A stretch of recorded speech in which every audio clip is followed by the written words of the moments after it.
Lagos State House of Assembly, and is going to be coming out under another platform altogether differently from PDP or APC. You're welcome to the studio, Mr. Sukanmi. Thank you very much. If you win this election, you become an honorable member of the Lagos State House of Assembly. Yes. So you want to represent Lagos State House of Assembly, and one of the questions I'm sure people out there want to ask or would like you to respond to is whether you are fresh indeed, whether you are a greenhorn, or whether you have been doing something that will put you on the pedestal that we can say, okay, you have idea. Have you been in politics before, or is this your new or first step altogether? Yes, thank you very much. I have been in politics since 2007. I happen to be the assistant and campaign manager in Kwara State for my uncle under AC then. We embarked on grassroots campaign, and that was what made me to understand the purpose of grassroots campaign. So that gave me a notion of what these people are suffering from in all these rural areas, what we stand to gain. Okay, the experience going around in grassroots. Around in grassroots. Okay, made you come in contact with the daily experience and need of people. Exactly. In Kwara State. In Kwara State. Okay, and do you feel that that is enough experience you need to want to run? Yeah, that I feel that. Or right now I am in Lagos. Okay. So I'm in Apapa to be precise.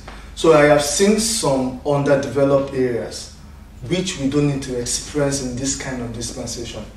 We have enough resources, even in Apapa especially. The number of resources that come in on a daily basis is more than enough for us to get Apapa in shape and put it in the shape on the world map for every other person or every other country to look out for. So this is not happening, and that is what I'm standing up for. Are you also coming out on that APC? Because you said your uncle came out on that APC then. Yeah. In Lagos State, you're also coming out from the platform of APC? No, never. I am a young Nigerian, and I am aspiring to have a new Nigeria. So the only party that is fetching that opportunity for us now is ANN, Alliance for New Nigeria. So I have really sat down, I've really thought about it. What can we do to have a better Nigeria in this Nigeria? Then I realized that it's for us to have a new Nigeria, which will make us propel our name to the world map and make every other person or other country to respect us in Nigeria. So the only party that is giving us the opportunity, a level playground, and because of their internal democracy, I have chosen to run under ANN, Alliance for New Nigeria. And more importantly, I have my mentor running for presidential candidate, which in the name of Fela Durotoi. He has been my mentor over the years. I even more or less call him my father, because I watch him on a daily basis, how he talks, how he inspires people, and how he impacts people. We have presently under his team, I am one of them, and we have a core value, 10 core values that we normally want to run with every day. That if every normal Nigerian runs with that 10 core values, Nigeria will be a better place. But my next curiosity is, you haven't demonstrated how much of Apapa that you want to represent, how much of it you know, okay. And then, I mean, vis-a-vis these 10 core values you mentioned from the ANN principle, yes. If you want to apply it, experimentally with solving the problems at the grassroots in Apapa, yes. How would you manage this? How would these 10 core values solve the problems of the grassroots in Apapa? Okay. By doing so, you'd have demonstrated how much of Apapa you know and how you do something differently from the person currently representing that area. Okay. Number one of the core values that we have is we value time and make the very best use of time. Now, if I am to go to Apapa and I'm end up in traffic for like 3 to 4 hours, I am exhausted already, and I might not be fully operational at that moment. If I'm going to Apapa at that moment and I've wasted 4 hours of my time, and I only have like 12 hours to stay in Apapa to get to work and move out of Apapa again.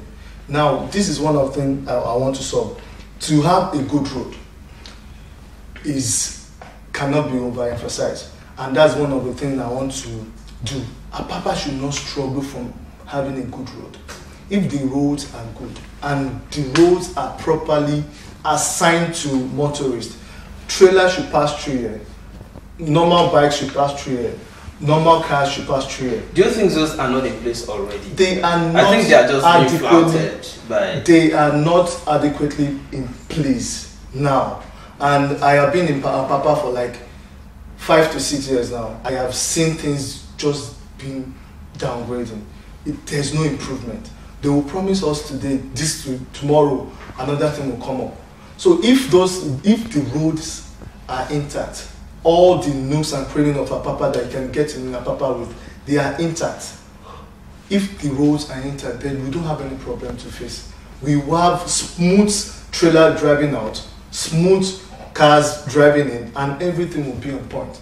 That's number one. So I've talked about value. I've talked about valuing time.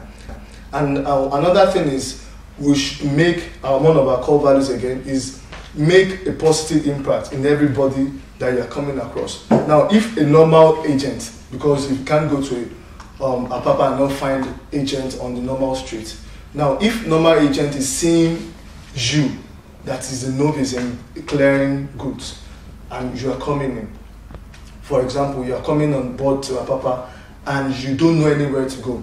So if that agent would have a positive mindset about you to make impact in your life, even if he's not making extra gain on you or count on your inability to understand some things, then you would enjoy the process of clearing your goods and sell it to people in good time and with your own interest, little interest that will be added to it. But people tend to hype the amount of what they sell things because of the stress, the amount they spend in clearing those goods into the country. So if that thing is into everybody's mindset, that this person needs to make positive impact by telling him that this is the process, this is what we need to follow. Anywhere you are going to in Apapa, this is the same thing that they will tell you. Then that would go a long way in having or in achieving a lower amount of things being sold out there, and for every other person to afford it to buy it in the market. So that's by we have 10 of it. If time will allow me, I can just keep explaining. But well, so far you have made me feel like Apapa is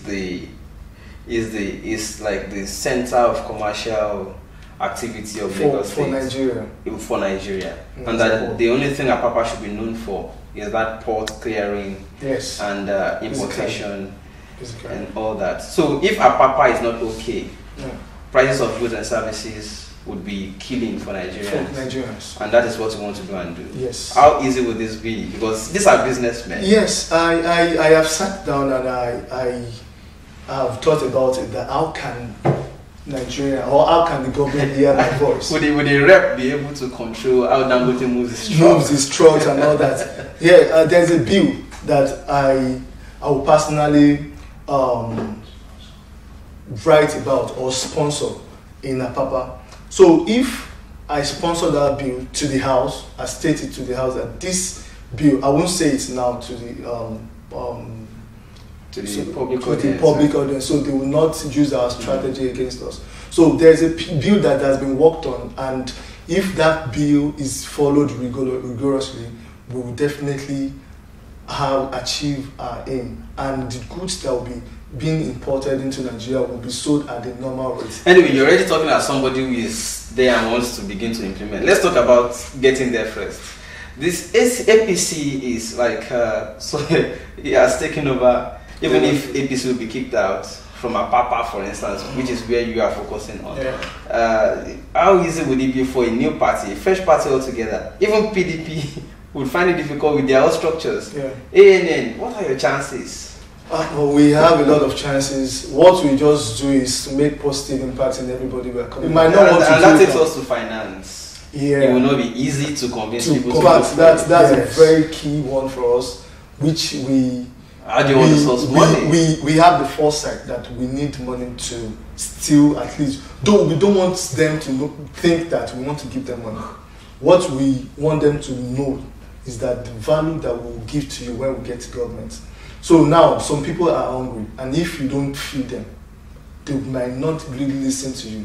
So those are the kind of money we are sourcing for anyway. And we have friends, even friends in diaspora, that has promised us. And on a daily basis, they are doing contribution to us to really help us. So you want to do like Jesus Christ, where you're talking to the multitude and they're tired, they understand they have hunger pang, feed them first, so that you can continue to listen to you. Thank you, that's it. Interesting. But let's go to also the aspect of which is very important as far as the conventional politics is concerned, except you want to do something revolutionary different. Godfatherism. You know, your opponent in APC, for instance, will not be pasting posters, will not be going about. Yes. The moment his name has been put down, just go and sit down. Who is behind you? Nobody. Only God, we have God. You don't know the ordinal address. Yeah, and that is one of the reasons why I'm running under ANN. ANN does not allow Godfatherism. There's no how you can use sentiment to pick a candidate over another. We allow a level playground for all candidates, which they will undergo primary elections even if you prove yourself to have worked very well. So you undergo primary elections with your colleagues and all that, which you guys are not enemy. You still work with that person since you are in the same party. So once you work with that, once you have that primaries, then we can say this person has won the primary and is ready to go for the second, which is the main election. So we don't believe in someone giving us money, although they have been coming.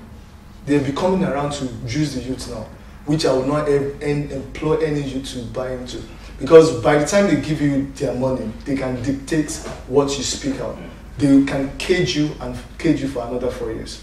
Do you get? So we don't want to allow that. We need our own liberation this time. We need our own voices to reach out to the unreached and tell them what we need to have for them in the future. All right, thank you so much for coming on this interview. And wrapping it up, I want to say that we are not necessarily saying that somebody is the best. We are just presenting everybody that comes our way to you, yes, so that you can listen to them, sample them out, make your decision based on how they persuade you or how their opinions satisfy your own curiosity. And we want to say that do your diligence. There will still be primary. We are not saying that this person is a candidate of the party yet. We are only saying that we are meeting people who are convincing us by the day and who are impressing us by how they are taking the bold step to come out to contest. It's impressive, isn't it? Yes. So I want to congratulate you for stepping out, and I wish you all the very best, Mr. Thank you very much, and we represent you well. Thank you. All right.